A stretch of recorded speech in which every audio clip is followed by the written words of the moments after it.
bismillaahi araxmaani araxiim taariikhdii dagaalkii lafoole ee dhex maray soomaalida iyo talyaaniga 25 Noofembar sannadkii 1896 qaybta shanaad. dadka Soomaaliyeed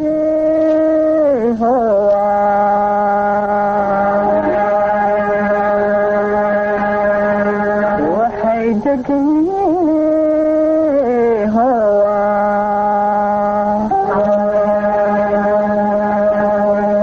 dalka Afrika jacalkiisa bari. qaybtan waxaan kaga hadli doonaa wixii dhacay habeennimadii 25 iyo subaxnimadii 26 Noofembar ee sannadkii 1896. marka laga hadlayo maalinta dagaalka lafoole, warbixintan waa baarisyadii rasmiga ahaa ee la sameeyey iyo su-aalihii la weydiiyey markhaatigii ka badbaaday dagaalka. waxaan kale oo aan ka jawaabi doonaa su-aal aan la filayn, taas oo ah dagaalka lafoole ma lafooluu ka dhacay mise garasbaalley. kooxdan sahanka ahayd waxay wateen fardo, baqlo iyo geel oo loogu talagalay in ay fuulaan caddaanka iyo awr 10 ahayd oo xamuul ahayd. waxaa galbinayay 16 caddaan ah iyo ilaa 70 askari oo carab ah. shilal hore oo dhacay dartood waxaa la huri waayey in sahanka lagu galo cudud difaac oo aan badnayn, sida lagu xusay dooda ay yeesheen baarlamaanka talyaaniga dhacdada lafoole kadib. sahanku wuxuu ka koobnaa rag uu madax u ahaa Antonio Sheki oo ahaa qunsulka guud ee dowladda talyaaniga, kabtan Ferdinando Mefi, taliyaha markabka dagaal ee Stafeta, kabtan Francisco Mongiardini, taliyaha markabka dagaal ee Volturno, Filippo Quiringetti oo ahaa masaax ama geometer oo isagu rayid ahaa, iyo 13 kale oo isugu jiray saraakiil iyo baxaari oo kala ahaa: Onorato Baraldi oo ahaa ku-xigeenka taliyaha markabka, Lucindo Baroni oo ahaa kormeere darajada 2, Bio Caramelli adeegaha markabka Volturno, Carlo Sanfelici oo ahaa ku-xigeen taliye markab, Vincenzo Di Cristoforo oo ahaa ku-xigeen taliye markab, Alfredo Smuraglia oo ahaa dhakhtar, Bernardo Gasperini kormeere darajada 2, Luigi Gozzolini badmaax darajada 2, Giuseppe Olivieri oo ahaa makaaniga markabka, Giuseppe Rolfo oo qaabilsanaa shidaalka markabka, Nicolo Vianelli oo ahaa wadaha markabka. badmaaxintu waxay kala ahaayeen Natala Buonasera iyo Federico Geriganti, iyo 72 askari oo carab ahaa. duuliye oo ahaa guddoomiyaha banaadir ayaa warbixintiisa ku sheegay in aysan suurtagal ahayn markaas in la helo tiro ciidan oo intaas ka badan, sababta oo ahayd ciidanka xarunta joogay ayaa si weyn hoos ugu dhacay kadib markii ilaa iyo 60 askari loo diray meelo kale oo xeebta ah. haddaysan taas ahaynna ciidanka sahanka la socday intaa aad ayuu uga badnaan lahaa. sidoo kale warbixinta la xiriirta dilkii xigay ee bishii Febraayo 9 1897 ee Giacomo Trevis kaas oo ka dhacay magaalada Marka ayaa lagu sheegay in ilaalada Trevis ay aad u yaraayeen. dhowr toddobaad kadib, ninkii labaad ee markabka Stafeto, Samartino ayaa la weeraray 15 bishii Disembar isla sanadkaas ee 1896, inkastoo ay la socdeen 100 askari oo hubaysan.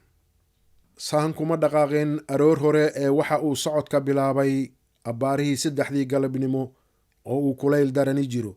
Soomaaliya oo uu gabal ku dhaco 6 galabnimo, taas waxay caddaynaysaa aragtida ah in uu safarku dalxiis iyo ugaarsi u socon, balse safarku wuxuu ahaa sahan dhab ah oo ujeeddadiisu ahayd in heshiis lala soo galo suldaanka Galadi. sahanku wuxuu sii watay socodka markay qorraxdu dhacday, maadaama uu jiray iftiinka dayaxa bisha Jamaadul Aakhar oo ahayd 20. dhowr saacadood kadib, abbaarihii 9 fiidnimo oo ay soo gaareen meel ku dhow Lafoole oo ahayd meel Muqdisho u jirto 25 kilomitir, ayaa waxaa la go'aamiyey in sahanka lagu furo meel barxad ah oo ay ku hareereysnaayeen geedo jiq isku ah. Sheeki ma jeclaysan meesha la degay, laakiin madaxii ragga awrta waday oo Soomaali ahaa oo uu magaciisu ahaa Maxamed Geedi ayaa ku adkaystay in halkaa la dego. wadahadallo kadibna Sheeki wuu ogolaaday. gadaalihii maxamed geedi waxaa lagu eedeeyey inuu gacan saar la lahaa ragga weerarka soo qaaday. dhacdada kadib baarisyadii la sameeyey waxaa lagu ogaaday in habeenkaas mid ama in ka badan oo ka mid ah dadka deegaanka ee qabiilka wacdaan ay ku soo dhowaadeen safarka iyaga oo ku marmarsiyoonaya inay caano iib ah wadaan. waxaa qaabilay taliya meefi oo weli soo jeeday, sida uu sheegay gariganti oo sidaan soo sheegnay ka mid ahaa 3 nin ee shilka ka badbaaday. gariganti waxa uu sheegay in la gorgortamay oo laga siiyey caanaha 3 ah lacagta Maria Teresa Taylor waa lacag qalin ah oo si joogto ah loogu isticmaali jiray ganacsiga adduunka tan iyo markii ugu horreysay ee la sameeyey. waxaa loogu magacdaray Maria Teresa oo xukumaysay Austria, Hungary iyo Bohemia laga bilaabo sanadkii 1740 ilaa 1780, waxaana ku daabacnaa sawirkeeda. qiyaastii saacad kadib saqdii dhexe 6 askari oo ilaalo ahaa ayaa si lama filaan ah loo gowracay, waxaana goobta lagu soo qaaday weerar, waxaana roobka looga dhigay fallaaro mariid leh. baaritaanadii gadaalihii la sameeyey waxaa lagu sheegay in ilaaladu ay hurdeen sababahan dartood. waa tan koowaad ee socodkii daalka badnaa ee dhowrka saacadood ahaa, jidka safarka oo duqduq ciriiri ah ahaa, iyo hubaal caqabadda ugu darnayd oo ahayd ciidda bacaadka ahayd. waxaa intaa dheeraa xawligii ay ku socdeen oo ay 25 kilomitir ku jareen muddo 5 saac ah. 6dii Soomaalida ahayd ee weerarka ku soo qaaday ilaalada ayaa lagu dilay toogasho. muddo 15 daqiiqo ah waxaa sida roobka u da'ayay fallaaraha. teendhooyinka cadcad waxay ahaayeen hadaf sahlan, halka Soomaalida weerarka soo qaaday ay ahaayeen humaag aan la arki karin. gariganti wuxuu sheegay in teendhooyinka si dhaqso ah loo furfuray, waxa kaliya oo la dhaafay teendhadii Dr. Ismuralyi si dhaawaca loo dhigo. askartu waxay isku xaydaameen xerada, laakiin waxay ridayeen rasaas aan loo meeldayin oo waxaa saameeyey argagaxa iyo cabsida. raggii weerarka soo qaaday dib bay u noqdeen, iyadoo lasii maqlayay habeenkaas oo dhan qayladooda dagaal. askartu waxay sii wadeen inay si aan faa'iido lahayn u toogtaan mugdiga, waxayna sii wadeen inay khasaariyaan rasaasta, waxayna iska dhiga tireen amarkii ahaa in xabadda la joojiyo. waa berigii 26 Noofembar waxaa la ogaaday in 10 askar ah ay dhinteen iyo inay jireen dhowr dhaawac ahaa, laakiin kooxda Talyaaniga ahaa weli way bad qabeen. waxaana Soomaalida ka shahiiday habeenkaas ilaa 20 qof. marba hadduu safarka inta badan ka badbaaday weerarkii hore, sheeki wuxuu islahaa dhibta inteeda badani waa soo gudubtay. inkastoo Soomaalida dhulka hareeraha ah ay weli sii joogeen, runtii marka hore sheeki waxa uu ku fakeray inuu safarka sii wato, laakiin gadaalihii taa wuu ka tanaasulay, isaga oo tixgeliyey in askarta qaar ka mid ah ay dhaawac ahaayeen. taas darteed waxa uu go'aansaday inuu dib ugu laabto Muqdisho markuu waagu baryo, waxaana si degdeg ah loo abaabulay in lagu laabto Muqdisho. haddii la diri lahaa qaylodhaan habeenka oo uu jiray iftiin dayax 25 kilomitir oo dhulkaas ah, askari tababaran waxa ay ku qaadan lahayd waqti yar oo aan ka badnayn 4 saacadood. waxaa taas diiday sheeki, isaga oo ka baqayay inuu nolosha askari halis geliyo. wuxuuna amray in la sugo ilaa uu waagu baryayo, isaga oo isla Soomaalida kuma soo dhiiran doonaan dagaal dhanka ah hubka Talyaaniga maalin cad. sidoo kale waxaa taas u xaqiijiyey hagaha safarka ee Soomaaliga ahaa. laga yaabo xoolihii safarka qaar in la dhacay, qaarna ay fakadeen, qaybna ay dhaawacmeen. inta soo hartayna waxaa la saaray dhaawacii 2 ama 3 faras oo badbaadayna waa la fuulay. qaar ayaa geedaha fuulay si ay u eegaan dhulka hareeraha ah, waxayna arkayeen qaar ka mid ah Soomaalida, waxaana caddayd in ay weerar kale soo qaadi doonaan.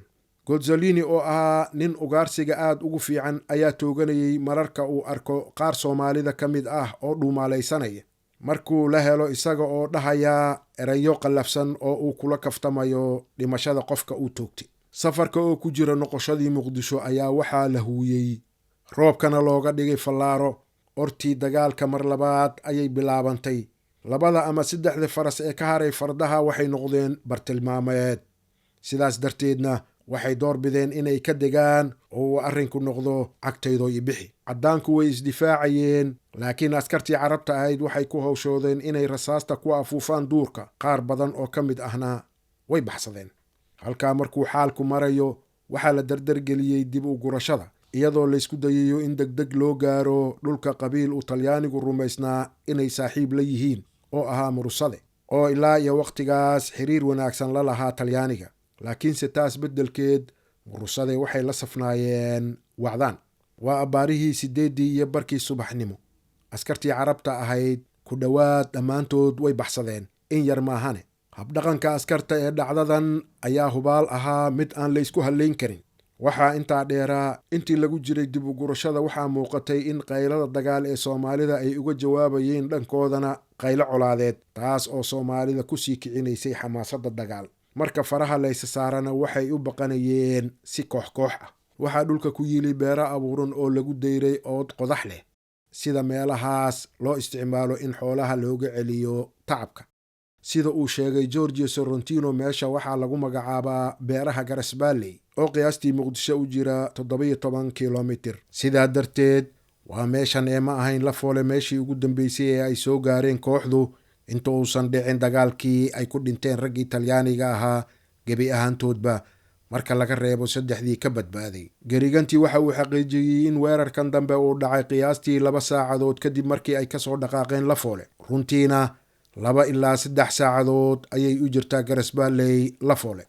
waxaa jiray daqiiqado nasasho ah, qiyaastii ilaa iyo 15 daqiiqo ku dhowaad. dhammaantood way badqabeen ilaa iyo wakhtiga, marka laga reebo Dr. Ismuralyi. isaga laf ahaantiis ayaa fallaar sinta kaga dhacday iska soo saaray, laakiin waxaa jiray rasaas yari aad u daran. askarta midkoodna ma ogolayn in uu keligiis u baxo Muqdisho si uu qayladhaan u geeyo. waase la fahmi karaayo, iftiinka maalinimada waxaa ka fiicnaa in sidaa la yeelo habeennimadii hore, iyadoo oo laga faa'iidaysanayo mugdiga. baaritaanadii la sameeyey waxay sheegeen in kulaylka, daalka iyo haraadka dartood ay qaar ka mid ah iska istaageen. saaxiibada weli tabarta hayeyna waxay ku lumiyeen wakhti iyo tamar si ay u caawiyaan kuwa liita. soomaalida hawdka hareeraha ah ayay fallaaro kala soo beegsanayeen. hadda qof walba waa dhaawacmay. ciddii daal iyo dhiigbax dartii dariiqa ugu dhacdana waxaa isla markiiba ku soo xoomayey 12 Soomaali ah oo dhaawac tirayey. meydadka ayaa daadsanaa masaafooyin kala fog oo gaarayay ilaa iyo 6 iyo 7 kilomitir. taliya Monjargini waxa uu rabay inuu sahankaa ka qayb qaato, inkastoo uu dhaawac ka qabay lugta oo dhowaanahan soo gaaray. waxaa labada garab hayay Sheeki iyo Kwerengeti, kuwaas oo laga yaabay inay badbaadi lahaayeen hadday ka cararaan saaxiibkood, balse sidaa ma yeelin. gaar ahaan Kwerengeti oo da'yaraa ahaana nin ku firfircoon ciyaaraha orodada.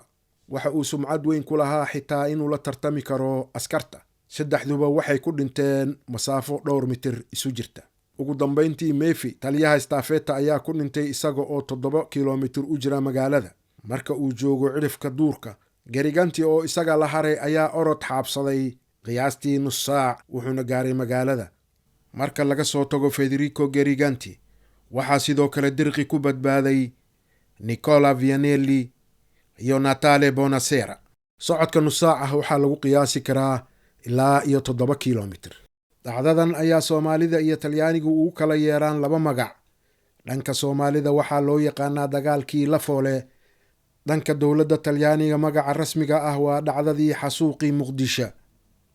sababta uu Talyaanigu u doortay inuu magacaas ugu yeero waa ujeeddo siyaasadeed oo ahayd, haddaan dib ugu noqonno qaybihii hore ee taariikhda Muqdisho, waxaan soo sheegnay in Talyaanigu uu suldaanka Cumaan Saciid Barqash ka kiraystay magaalooyinka Banaadir oo kala ahaa Muqdisho, Marka, Baraawe iyo Warsheekh, iyo dhulka hareerahooda ah oo dhammaa 10 mayl oo isku soo wareeg ah, taas oo u dhiganta 16 kilomitir oo isku soo wareeg ah.